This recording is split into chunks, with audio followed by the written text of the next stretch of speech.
Structure and bonding test. Question 1. Which of these atoms has the highest electronegativity? So if you remember what's happening with electronegativity in the periodic table, you've got a general increase as you go across any of the periods, and you've got an increase as you go up any of the groups.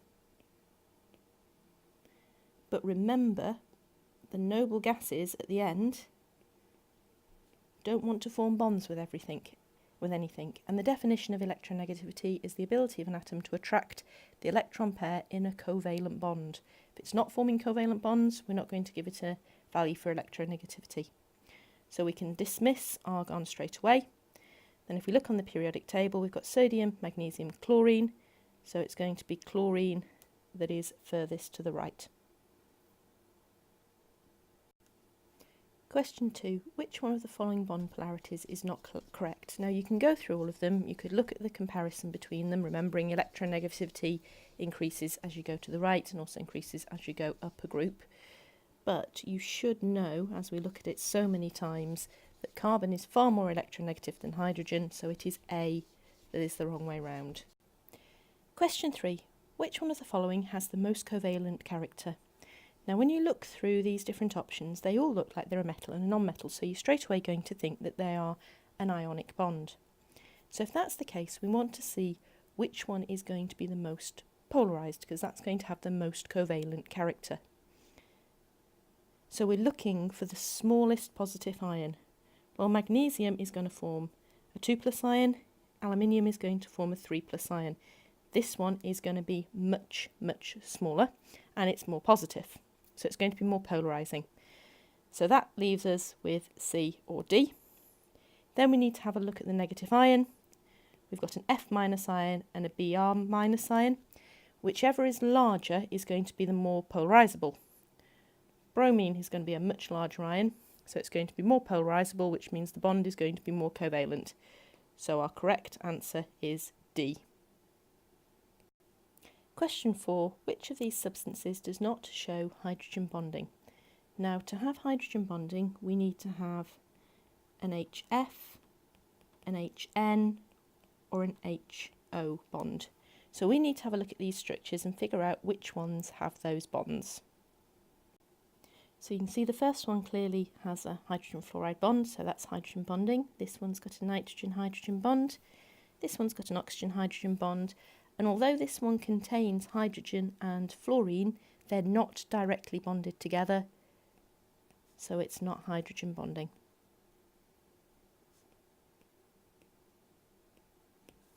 So that must mean that our answer is D. Question 5. Which of these species has a trigonal planar structure? Well, to work this out, you're going to have to think about the structure of each one. So phosphorus is in group 5, it has 3 bonds, so that's an extra 3 electrons, so that's 8 electrons, 4 electron pairs. So it's got 3 bonding pairs and 1 lone pair. So straight away we can see this one has a tetrahedral structure, but it's going to be pyramidal.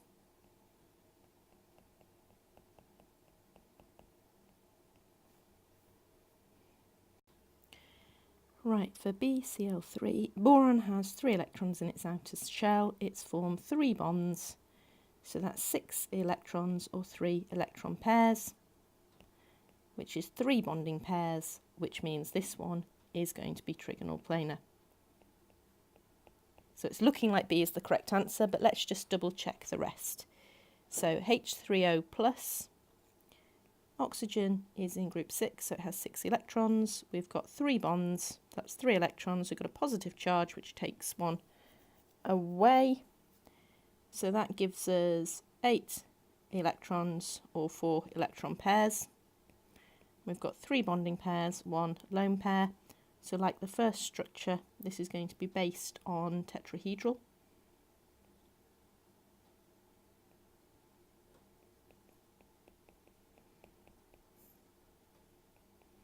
But we actually call it pyramidal. Okay, the last one, we've got carbon, which has got 4 electrons in its outer shell. It's got 3 bonds, so that's an extra 3 electrons. It's got a negative charge, so we add 1 electron. So that gives us 8 electrons, or 4 pairs. And in this case, we've got 3 bonding pairs and 1 lone pair again.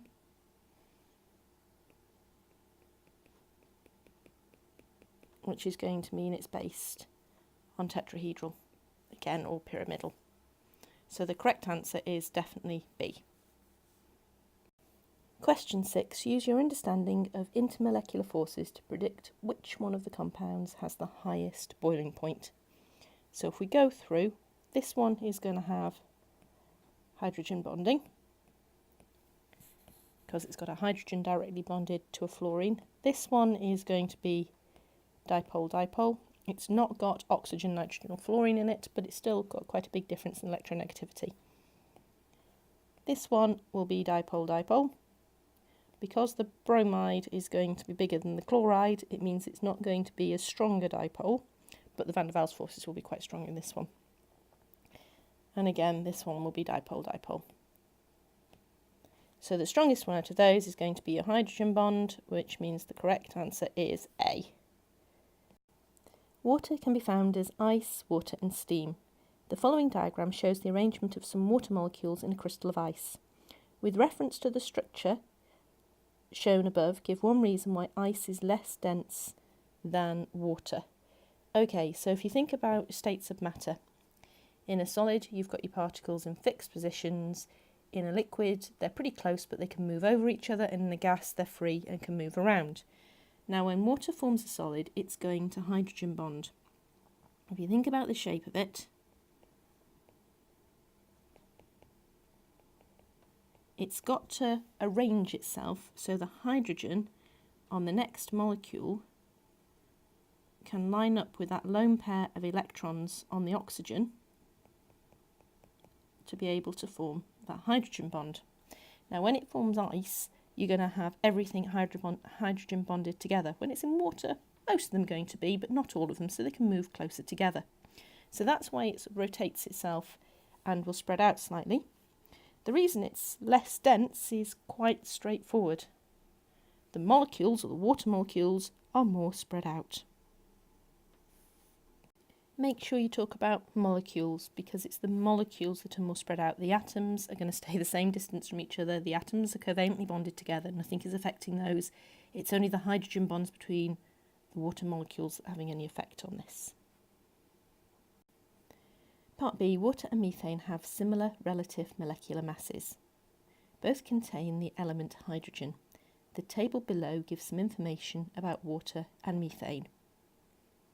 State the strongest type of intermolecular force holding water molecules together in ice crystals. So we know we've got an oxygen directly bonded to a hydrogen, so the intermolecular force is going to be hydrogen bonding. Don't just put hydrogen, because hydrogen is an element. Hydrogen bonding is a type of intermolecular force. Just writing the word hydrogen will mean you lose a mark. State the strongest type of intermolecular force in methane. So you've got to remember that methane is tetrahedral. So although it has a bond polarity between the carbon and hydrogen, because it's a symmetrical shape, those bond polarities cancel out, leaving it with no overall dipole. If it has no overall dipole, then the only type of intermolecular force that can hold the molecules together must be van der Waals, which are temporary and induced dipoles. Give one reason why the melting point of ice is higher than the melting point of methane. Hydrogen bonds are stronger than van der Waals forces.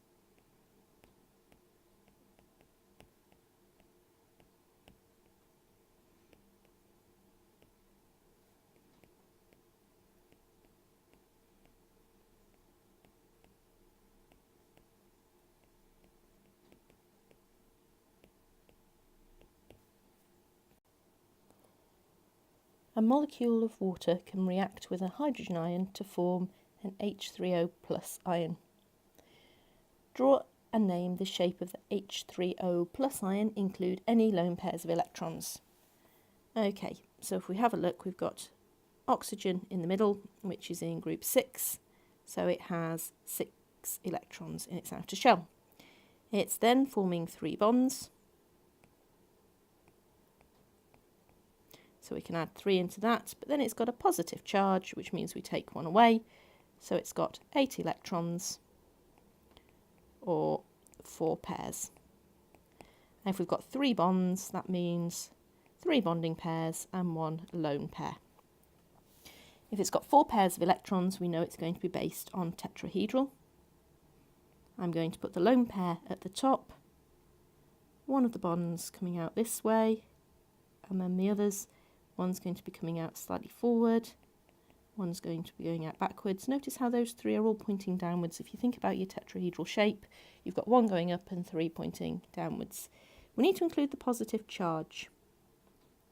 We can do that by putting square brackets and putting the positive charge on the outside.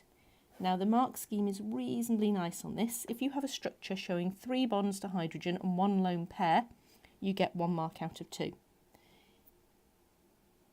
If you name the shape correctly, then you get the second mark. Pyramidal is the preferred one. However, they will accept distorted or tetrahedral.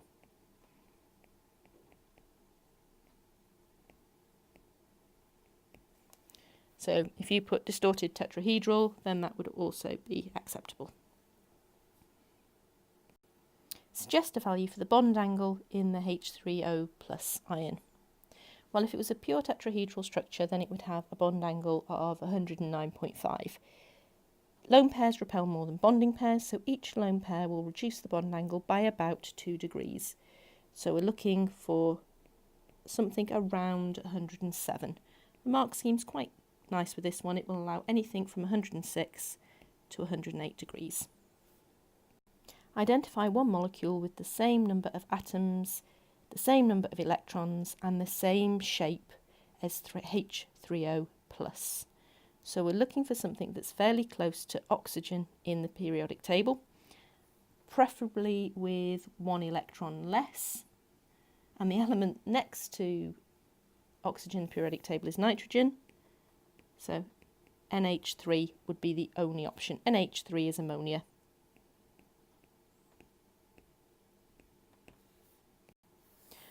Water can also form the hydroxide ion.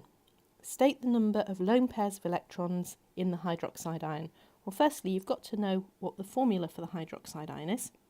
So you've got to know it's OH minus. If you still haven't learnt your common ions, you need to go back and learn them. So if we have a look at how many electrons we're going to have, oxygen would normally have 6 electrons because it's in group 6. It's got 1 bond, so we can add 1 electron, and it's got a negative charge, so we can add another electron. So we've got 8 electrons. We know it's got 1 bond, so it's got 1 bonding pair, so the other 6 electrons must form 3 lone pairs. So the number of lone pairs of electrons in the hydroxide ion is 3. Question 8. There are several types of crystal structures and bonding shown by the elements and compounds. Name the type of bonding in the element sodium. Sodium's a metal. If you're not sure about that, you look at the periodic table. It's right on the left-hand side with all the metals. If it's an element and it's a metal, there's only one type of bonding you can have, and that's metallic bonding. Use your knowledge of structure and bonding to draw a diagram that shows how the particles are arranged in a crystal of sodium. You should identify the particles and show a minimum of 6 particles in a 2-dimensional diagram. So make sure you make a note of these. It's got to have a minimum of 6 particles, and you should identify the particles, so you've got to do something to show what they are. So in a metal, the ions arrange themselves in a regular arrangement. They should all approximately be the same size. If they're not perfect, that's not a problem. You've got to show these are ions. So the easiest way to do that is to give them a positive charge. It would be fine if you put a key at the side as well. The electrons are pretty tiny, so you don't have to display them.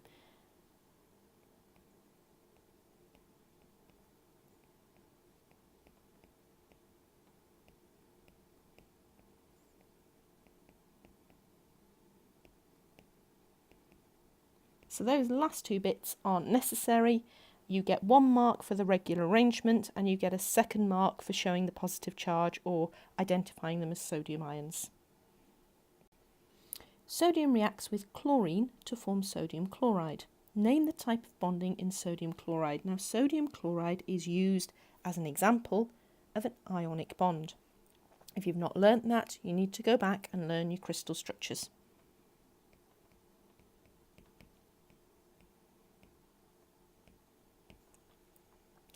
Explain why the melting point of sodium chloride is so high.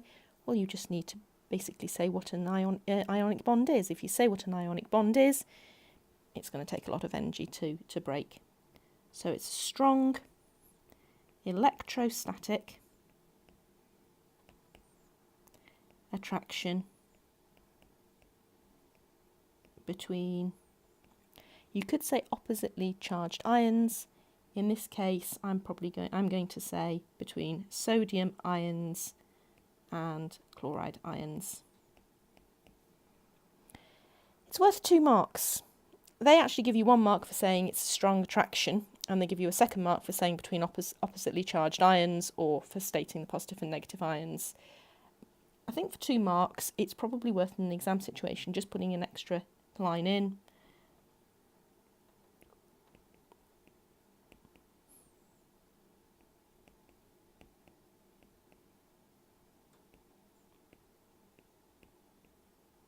Okay, so that bit in brackets at the end isn't necessary, but I think it finishes the question quite nicely. The table below shows the melting points of some sodium halides, and we can see as we're going down the group in terms of halides that we've got a reduction in the boiling point. So we'd expect these to be held together by ionic bonds. As the negative ion gets bigger,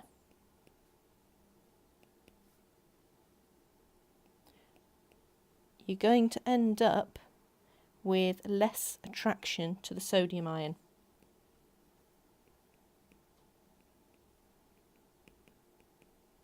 So because the iodide ion is the biggest, that's going to have the lowest melting point. Make sure you say iodide. It's not iodine anymore, it's in a compound.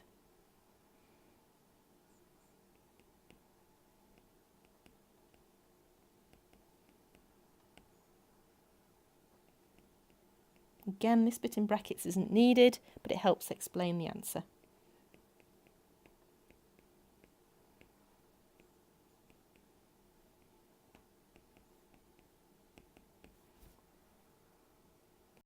Fritz Haber, a German chemist, first manufactured ammonia in 1909. Ammonia is very soluble in water. State the strongest type of intermolecular force between 1 molecule of ammonia and 1 molecule of water. Well, we've got a nitrogen-hydrogen bond in ammonia, and we've got an oxygen-hydrogen bond in water, both capable of hydrogen bonding, so we're going to get hydrogen bonding between them. Again, don't just write hydrogen, make sure you write hydrogen bonding. Draw a diagram to show how 1 molecule of ammonia is attracted to 1 molecule of water. Include all partial charges and all lone pairs of electrons. If you don't do that, you're not going to get full marks. So here is my ammonia molecule, and here is my water molecule. So I've put all the lone pairs in. I'm then going to draw my hydrogen bond as a dashed line. So I've included all lone pairs, I've shown the hydrogen bond, I now need to include all partial charges.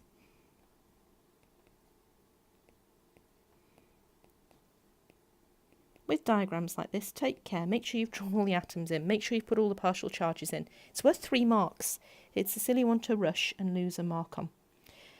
That would get you 3 marks. If you drew it the other way round, that is also fine. I'll do an example the other way round so you could see, and that would also get full marks, providing it had all of the lone pairs and all of the partial charges. So either or, there isn't one that's preferable, as long as you've got all of the charges, all the partial charges, all the lone pairs of electrons, and you clearly show that hydrogen bond with a dotty rather than the solid line. Phosphine, pH 3, has a similar structure to ammonia. In terms of intermolecular forces, suggest why the main reason why phosphine is almost insoluble in water. So phosphine is going to look like this. It hasn't got an oxygen, a nitrogen or a fluorine directly bonded to a hydrogen, so it is not going to form hydrogen bonding. And that's the reason. Phosphine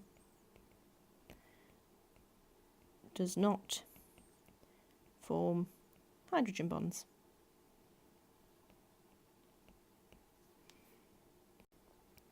Iodine and graphite are both solids. When iodine is heated gently, a purple vapour is seen. Graphite will not melt until the temperature reaches 4000 Kelvin.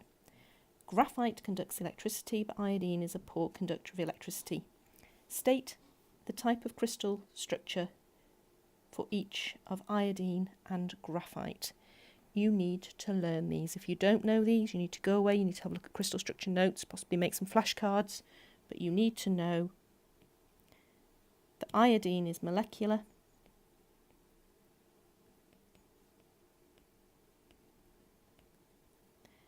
and graphite is macromolecular.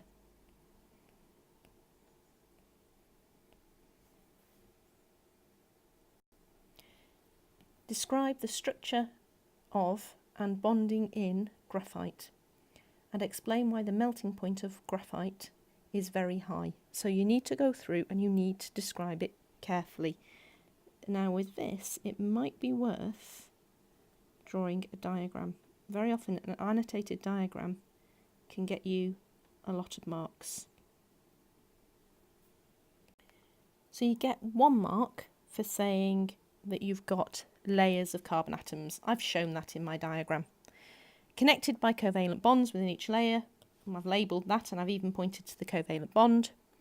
Van der Waals forces between layers. There you go, it says Van der Waals forces between layers and points to the Van der Waals forces between the layers. So that's 3 out of 4. The final mark, we need to comment on why it has such a high melting point. So the reason it has a high melting point is because to melt it, you need to break the covalent bonds, not just the intermolecular forces. Many strong covalent bonds need to be broken.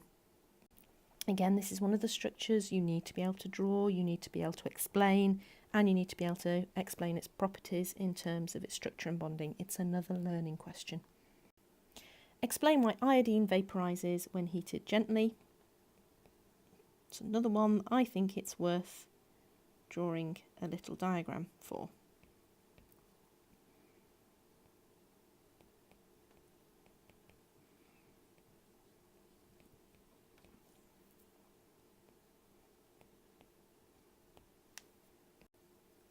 And then I would probably put Van der Waals forces between molecules, and that implies that I understand that it's only the intermolecular forces that are broken when it's heated, are easily broken. But if there's any doubt, my diagram shows that I know that there is a covalent bond between the atoms and a weak van der Waals forces between the molecules. State why iodine is a very poor conductor of electricity. It has no free electrons, so it can't conduct.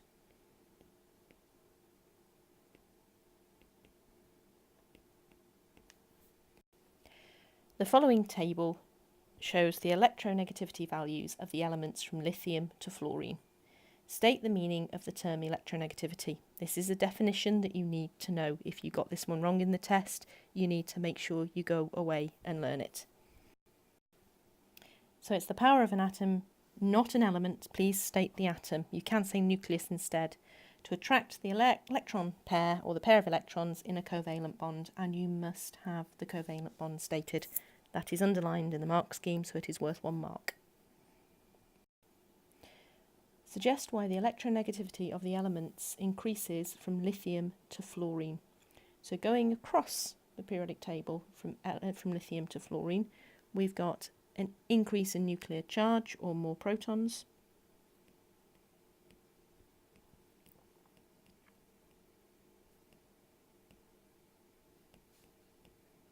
And at the same time, the electrons are going into the same energy shell, so we've got the same or similar shielding.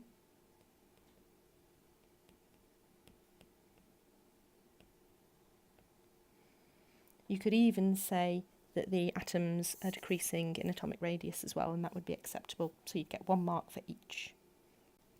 State the type of bonding in lithium fluoride. Explain why a lot of energy is needed to melt a sample of solid sodium fluoride. So if you have a look at the values of electronegativity, there's quite a big difference between them. So lithium fluoride is ionic. Again, you've got to learn your structures. The reason that a lot of energy is needed to melt a sample of lithium fluoride is there is a strong electrostatic attraction between the oppositely charged ions. I'd be tempted to put a sentence in again that says which takes a lot of energy to break, but it's not necessary for the marks. You'd get 1 mark for ionic bonding, 1 mark for strong electrostatic attraction, and a second mark between oppositely charged ions or between Li plus and F minus ions. Deduce why the bonding in nitrogen oxide is covalent rather than ionic. Well, if you go back to the table, the difference in electronegativity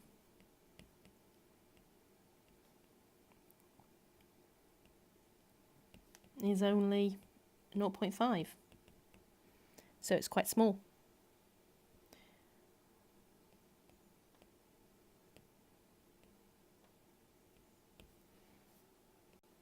Oxygen forms several different compounds with fluorine. Suggest the type of crystal shown by OF2.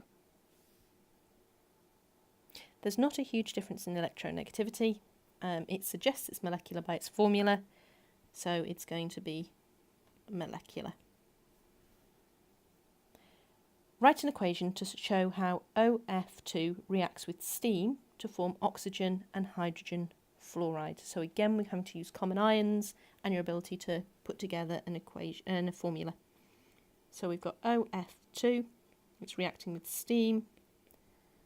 It doesn't say we have to show state symbols, but if it was worth 2 marks, you'd be putting state symbols in, and you'd be expected to spot that because it says steam, that the water would be in a gaseous state. But this one, you don't have to put state symbols in.